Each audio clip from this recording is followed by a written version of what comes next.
Kapag makikipag-away ka, ang pipiliin mo ay ang magpakumbaba para sa taas, mayroon kang gantimpala at mapapala. At ikaw ang bida.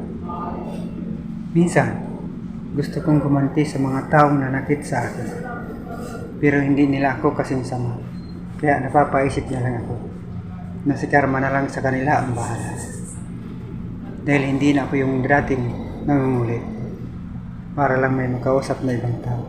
Ngayon, kapag nakita kong hindi na sila interesado, di ko na pinipilit yung sarili. Dahil isa sa natutunan ko, kapag inapit mo na maliit, ang manahimik na lang. Isang araw, malalaman mo na lang at magugulat na lang sila.